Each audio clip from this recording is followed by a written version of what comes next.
Sound बोल रहा है। और सबसे पहले तो यहाँ पे जितने हमारे सम्मानित जनता इकट्ठे हुए, सभी लोग बैठे हुए, हमारे गार्जियन जैसे सभी लोगों को पैर छू के प्रणाम करते हुए और मृत्युंजय जी को बहुत बहुत धन्यवाद, जिनके माध्यम से हम सभी कलाकार यहाँ पे उपस्थित हुए हैं। मेरा छोटा भाई आर्यन बाबू, जो कि आज के डेट में सुपरस्टार, मैं तो सुपरस्टार बोलती हूँ, आप सब भी सुपरस्टार बनाए हैं और मैं चाहूंगी कि ऐसे आशीर्वाद बनाए रखे मेरे भाई पे।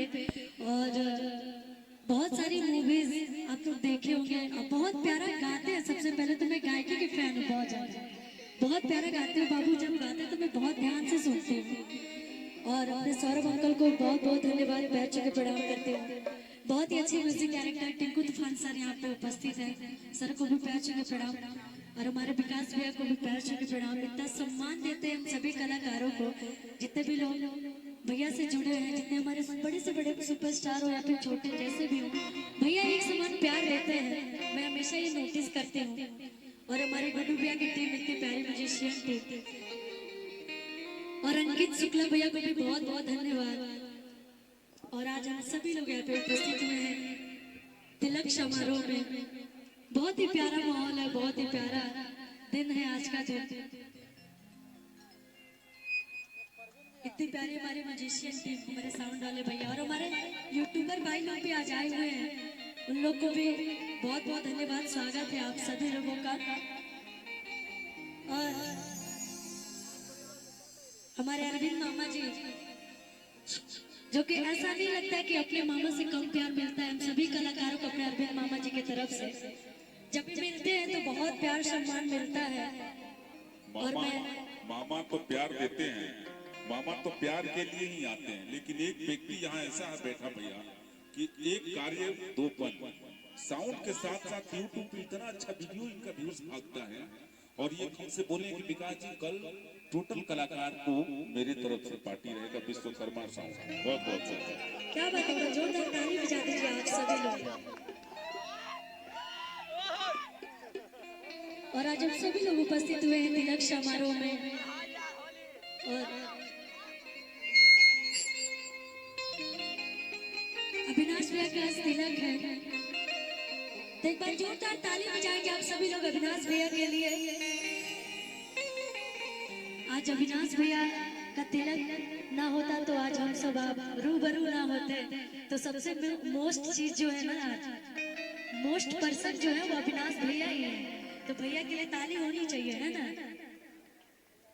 भैया? कॉर्ड दीजिएगा। हमारी माताएं बहनी भी बैठी हुई हैं और आज हमें ये मौका मिला है आप सभी के बीच में कुछ गाने का, कुछ सुनाने का। तो सबसे पहले कोई भी हमारे सनातन धर्म में कोई भी शुभ कार्य होता है तो सबसे पहले हम लोग माता रानी को याद करते हैं। तो मैं चाहूंगी कि भजन से आरंभ करते हैं। अरे को भक्त बाड़ी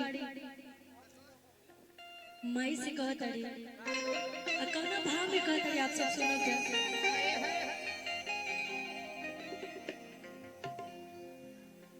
बाकी तो संगीत, गीत संगीत अभी बाकी बाटे, अभी तो शुरुआतें भइल, बारात भर भइल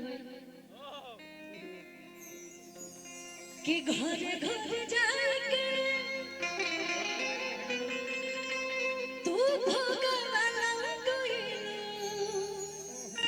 बार-बार ये गाना गाती है। हमारो नसीब नहीं चरण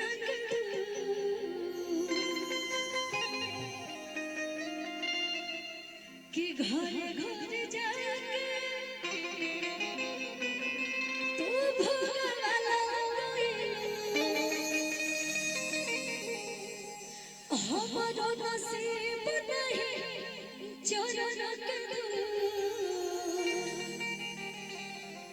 तय रहे आइल मायरिया, आए रहे आइल मायरिया, हमरो दुआरिया गइलू आए रहे आइल मायरिया। क्या बात कर सब लोग बोलेंगे प्यार से, बोले सच्चे दरबार की। क्या बात है, आइएगा भैया। कि घरे घरे जाके तू भूखा वाला कोई, घरे घरे जाके तू भूखा वाला कोई, हमारा नसीब नहीं चरण के दो, हमारा नसीब नहीं चरण के दो, कि यही रहे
आखिर तू सबका दुआरी गइलो और हमसे का गलती हो गइल कि हमरा दुआरी ना आइलो।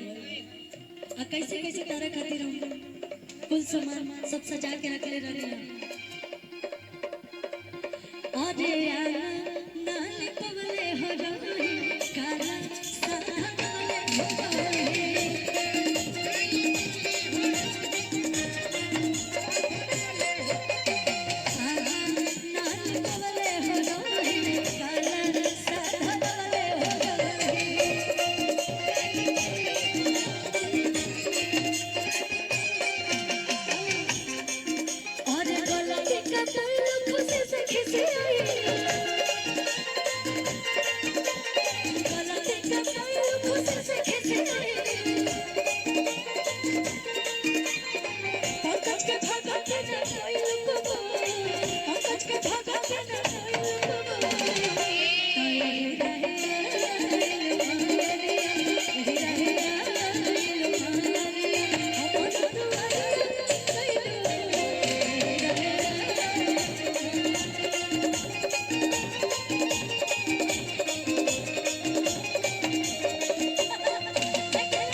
बता रहे थे कि हमारे गरबीन मामा जी हैं, हमारे जितने भी भोजपुरी इंडस्ट्री के कलाकार हैं, सुपरस्टार जिनकी गिनती सुपरस्टार में आती है, हम सभी कलाकारों के मामा जी हैं। और यही मामा जी हैं जो किसी भी कलाकार से अगर एक बार मिल जाते हैं तो उस कलाकार को महसूस नहीं होता है कि हम अपने मामा से नहीं मिले हैं। इतना प्यार और सम्मान मिलता है। बहुत बहुत धन्यवाद मामा जी आपको। और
बनाई